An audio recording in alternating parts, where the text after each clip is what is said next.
Sunita Williams સહિતના અંતરિક્ષ યાત્રીઓને બચાવવા ફક્ત 16 દિવસ બાકી, શારીરિક મુશ્કેલીઓથી પીડાઈ રહ્યા છે.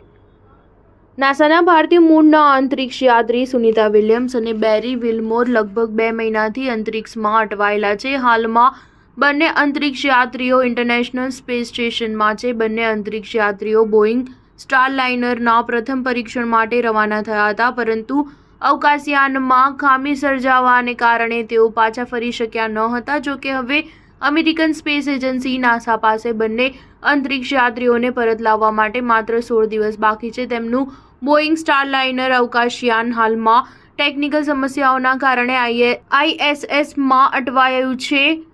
અંતરિક્ષ યાત્રીઓ 50 દિવસથી વધુ સમય સુધી અંતરિક્ષમાં અટવાયેલા છે, જેના કારણે તેમની તબિયત બગડી હોવાના અહેવાલ સામે આવ્યા હતા. નાસાના સૂત્રોના કહેવા મુજબ ISSમાં સુનિતા વિલિયમ્સની બંને આંખોના કોર્નિયા લેન્સ અને આંખનું નસનું તબીબી પરીક્ષણ કરવામાં આવ્યું છે. આંખના નિષ્ણાત તબીબોના કહેવા મુજબ અંતરિક્ષ યાત્રીઓને અંતરિક્ષમાંના ગુરુત્વાકર્ષણ બળની અસરના કારણે તેમના મગજ, આંખ સહિત અન્ય અવયવો પર ભારણ વધે છે, કારણ કે તેઓ આંખનો આકાર પણ બદલાઈ જવાનું જોખમ રહે છે.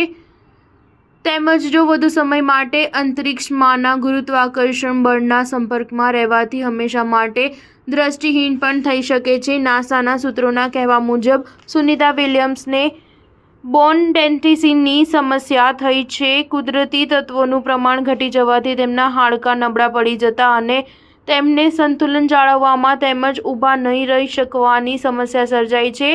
બોઇંગ સ્ટારલાઇનર અંતરિક્ષયાન 5 જૂને બંને અંતરિક્ષ યાત્રીને ઇન્ટરનેશનલ સ્પેસ સ્ટેશન પર લઈ ગયું હતું.